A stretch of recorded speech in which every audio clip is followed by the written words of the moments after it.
की क्लास में हम लोग पढ़ेंगे शिक्षा का अधिगम का साधन एवं आईसीटी का एकीकरण जो डीएलएड के अंतर्गत आता है। ये लास्ट चैप्टर है। तो फ्रेंड्स पहला क्वेश्चन देखेंगे। कक्षा 4 में भाषा की अध्यापिका विद्यार्थियों को पढ़ाते समय चलचित्रों का उपयोग करती है।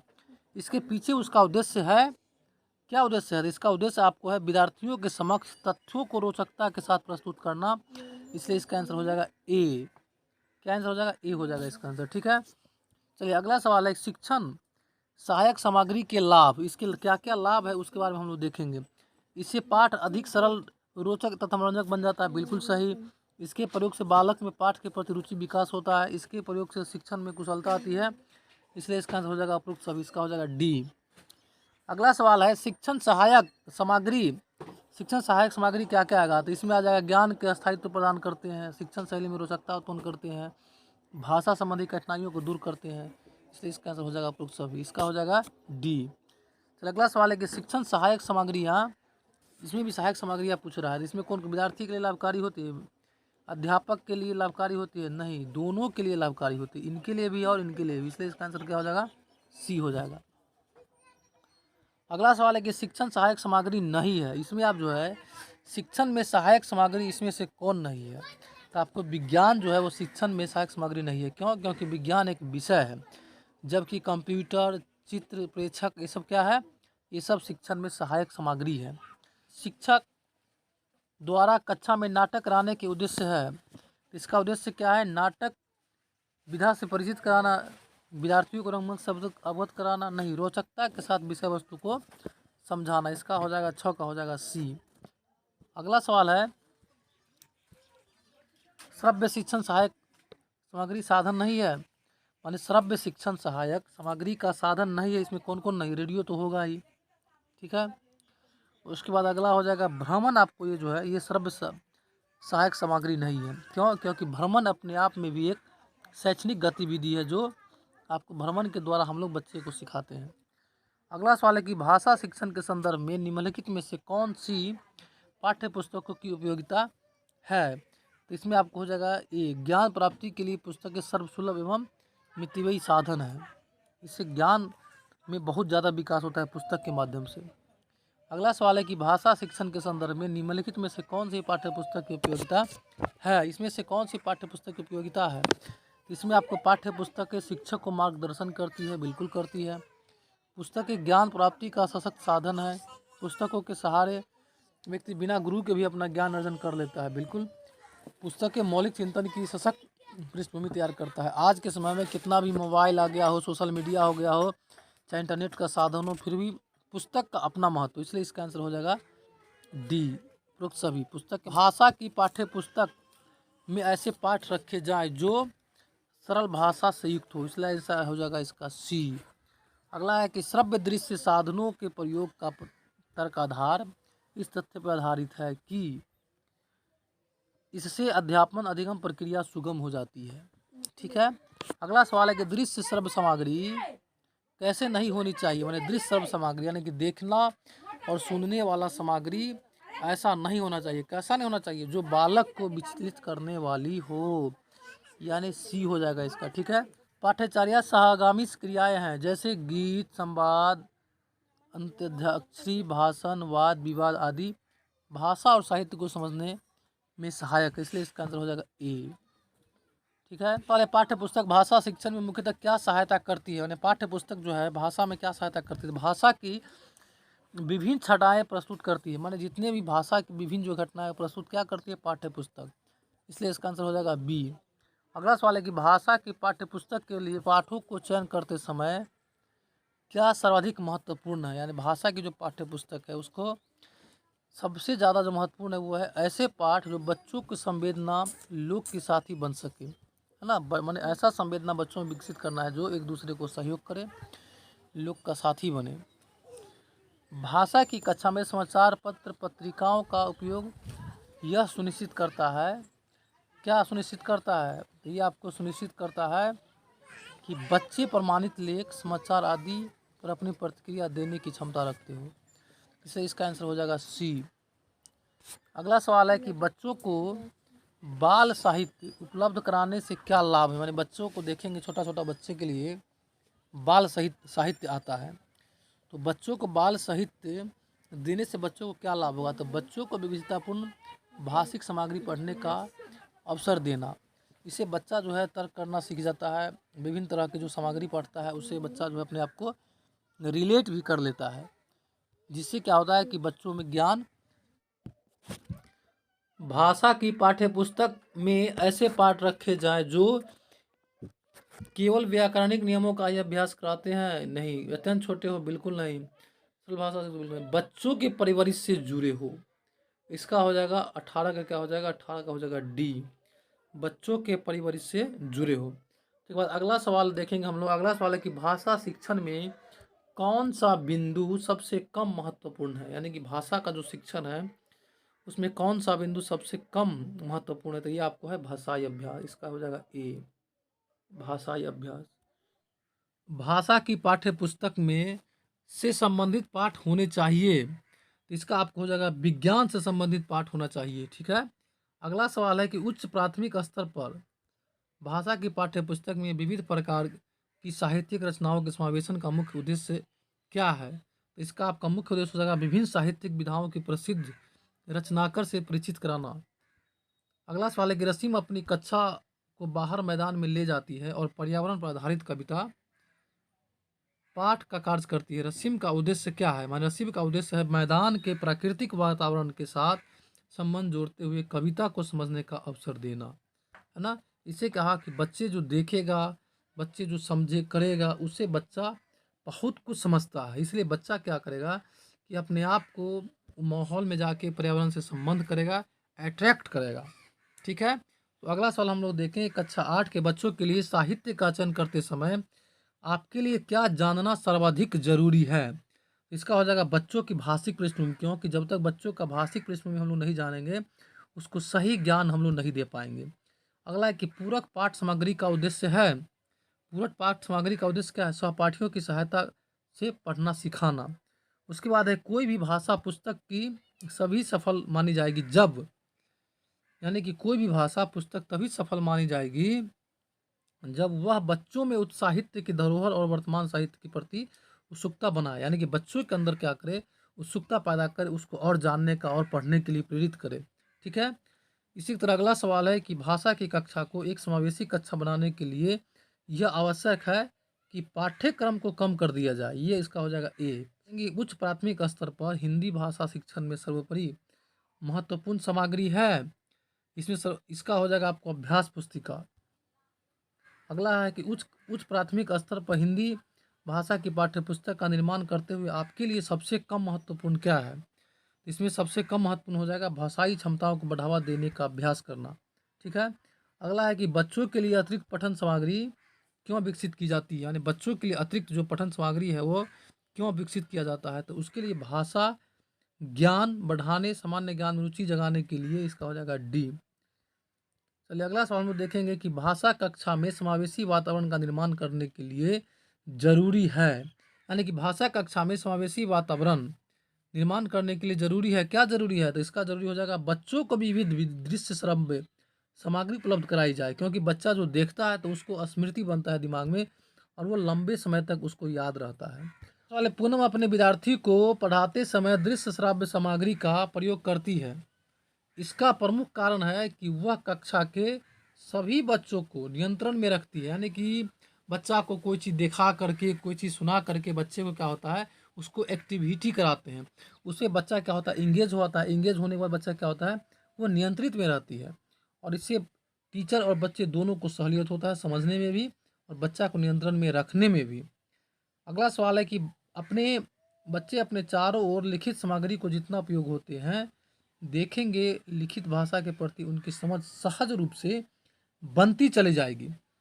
उपर्युक्त कथन का निहितार्थ है, यानी इस उपर्युक्त कथन का निहितार्थ क्या है? तो इसका निहितार्थ है कि बच्चों को अपने इर्द गिर्द विज्ञापन, होर्डिंग्स, कैलेंडर, बाल साहित्य, सूचियाँ आदि देखने पढ़ने के अवसर मिलते रहने चाहिए, ठीक है। चलिए अगला सवाल है, कक्षा 3 की शिक्षिका अपने विद्यार्थियों को पाठ्य पुस्तक को इतर भिन्न प्रकार के बाल साहित्य पढ़ने के लिए प्रोत्साहित करती है, क्योंकि वह चाहती है कि बच्चे अपनी पठन क्षमता बढ़ा सके। इसका हो जाएगा सी, पठन क्षमता क्या करे, बढ़ा सके। उसका अगला सवाल है, किस प्रकार की सोच का विकास बच्चों की अस्थायी ज्ञान प्राप्ति का सर्वोत्तम साधन माना जाता है? यानी कि किस प्रकार की जो है सोच जो है बच्चों को जो है अस्थायी ज्ञान प्राप्ति का सर्वोत्तम साधन माना जाता है? तो इसका हो जाएगा अनुभव के आधार पर सोच, क्योंकि ये काफ़ी महत्व है। जो ज्ञान हम पढ़ के लिख के सीखते हैं उसमें अगर अनुभव का रोल हो जाए तो वो लंबे समय तक काफ़ी महत्वपूर्ण होता है और उसको हम याद रख सकते हैं। ठीक है, अगला सवाल है, सीखना, अनुभव, व्यवहार में परिवर्तन, यह कथन किस विद्वान का है? तो ये आपको गेट्स महोदय का है ना। अगला सवाल है कि बच्चों को सीखने के संदर्भ में निम्नलिखित में से गलत कथन चयन कीजिए। माने बच्चों के सीखने के संदर्भ में इसमें से गलत कथन कौन सा है? अनुभव द्वारा व्यवहार में रूपांतरण लाना सोचना, यही इसमें से क्या है? गलत है, इसलिए इसका आंसर हो जाएगा ए। ठीक है, अगला सवाल हम लोग अब देखेंगे। अगला सवाल है कि सुबेल के सीखने के प्रकार में निम्नलिखित में से कौन सा सही नहीं है, यानी कि कौन सा गलत है उसको पता करना है हम लोग को। तो इसमें आपको जो गलत है वो है प्रेषण सीखना, है ना। अन्वेषण सीखना सही है, अभिग्रहण सीखना सही है, अर्थपूर्ण सीखना सही है। इसका आंसर हो जाएगा डी। ठीक है, अगला सवाल है, सीखने की किस विधि का प्रतिपादन बेंडूरा द्वारा किया गया? यानी बेंडूरा क्या था, उनके द्वारा किया गया था। ठीक है, तो किस गतिविधि को उन्होंने माने प्रतिपादन किया?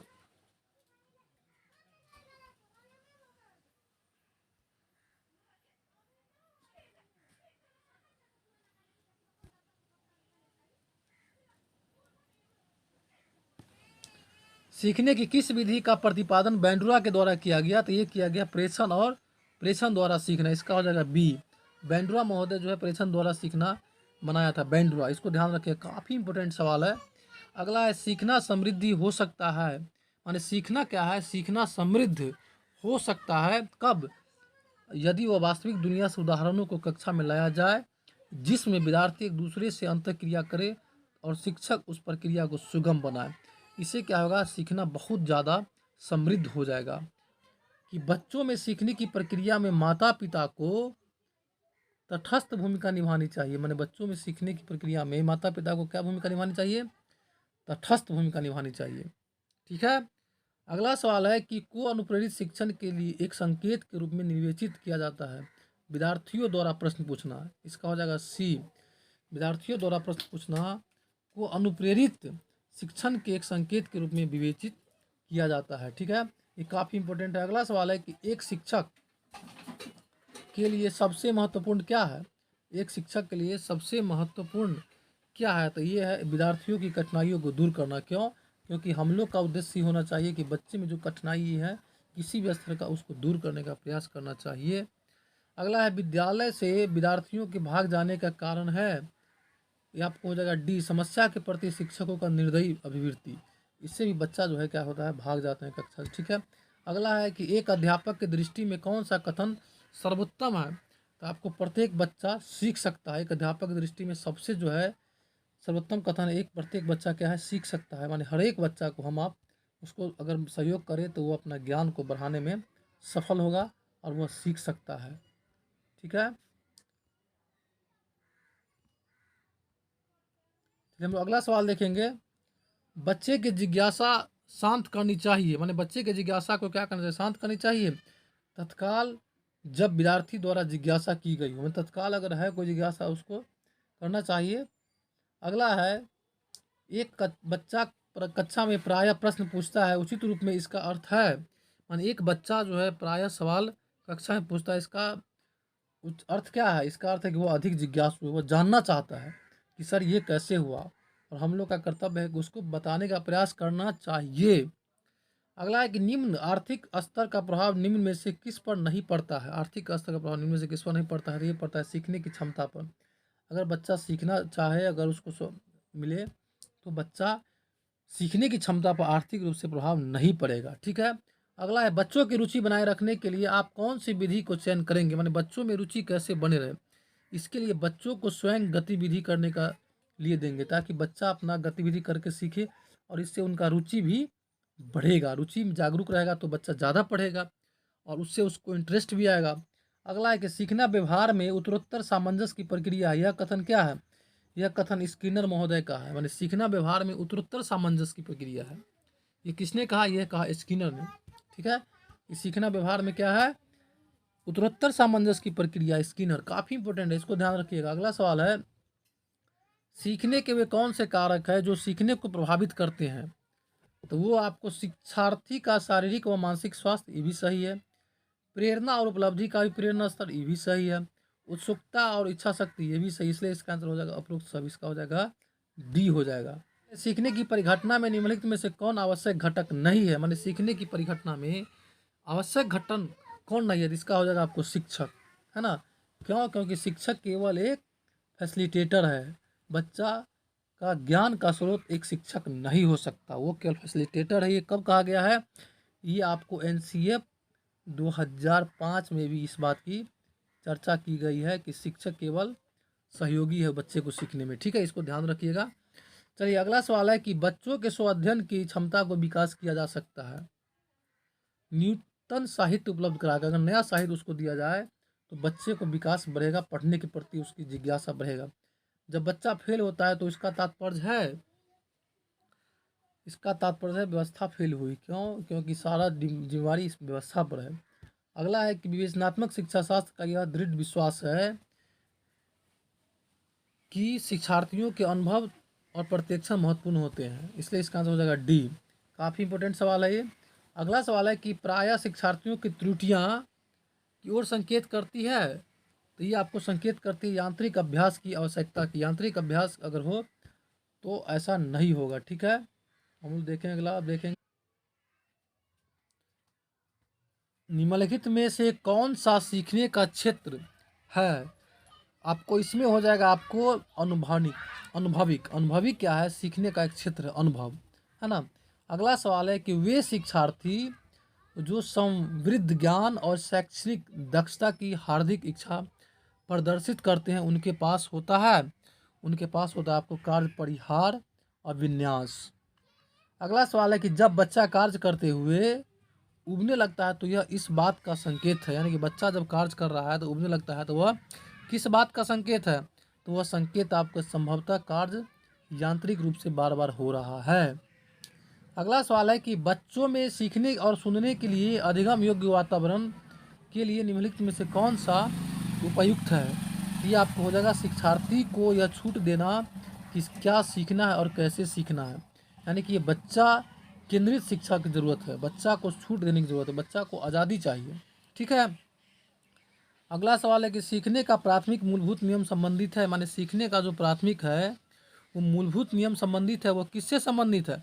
तो वो आपको तत्परता से संबंधित, इसलिए इसका आंसर हो जाएगा डी। तत्परता जो है सीखने के लिए बहुत ही जरूरी है। तत्परता जिसके अंदर है वह कुछ भी और किसी भी समय पूरा कर सकता है। और कब? सिर्फ एक तत्परता उसके अंदर जिंदा अगर है तब। अगला सवाल है निम्नलिखित में से किस एक से शिशु की अधिगम को सहायता नहीं मिलती है? निम्नलिखित में से किस एक से शिशु को अधिगम की सहायता नहीं मिलती है? तो ये आपको मिलती है स्कूल का बस्ता से, है ना। अनुकरण अभिप्रेरणा पुरस्कार से तो उसको सहायता मिलता है, लेकिन स्कूल का बस्ता से नहीं मिलता। अगला सवाल है कि सीखने की प्रक्रिया को प्रभावित करने वाला कारक है, माने सीखने में की प्रक्रिया में प्रभावित इसमें से क्या क्या कर सकता है? अनुकरण भी प्रभावित करेगा, प्रशंसा एवं निंदा प्रभावित करेगा, प्रतियोगिता प्रभावित करेगा, इसीलिए ये सब करेगा, इसलिए इसका आंसर हो जाएगा ये सभी, इसका हो जाएगा डी। ठीक है, व्यवहार में होने वाले अस्थायी परिवर्तन जो अभ्यास के कारण होते हैं क्या कहा जाता है? यानी कि व्यवहार में जो परिवर्तन होता है, अस्थायी परिवर्तन, वो अभ्यास के कारण होता है, उसको कहा जाता है सीखना। इसका क्या हो जाएगा? सीखना। ठीक है, अगला सवाल है कि आपकी कक्षा में एक बच्चा रोज आपको परेशान करने के लिए अप्रासंगिक प्रश्न पूछता है, आप क्या करेंगे? यानी कि आप जिस कक्षा में पढ़ा रहे हैं, एक बच्चा जो है बार बार आपको एक अप्रासंगिक प्रश्न पूछता जा रहा है, आप उसको क्या करेंगे? है ना, प्रधानाचार्य से शिकायत करेंगे, उसे डांटेंगे, उससे बातचीत करेंगे, उसके माता पिता से शिकायत करेंगे, इसको हम लोग क्या करेंगे? उससे बातचीत करेंगे, उससे पूछेंगे कि आखिर ये सवाल बार बार पूछने का उनका क्या। अगला है कि बच्चों में सीखी गई निस्सहायता का कारण है, ये आपको हो जाएगा ए, इस व्यवहार को अर्जित कर लेना कि वे सफल नहीं हो सकते, है ना। अगला सवाल है कि निगमनात्मक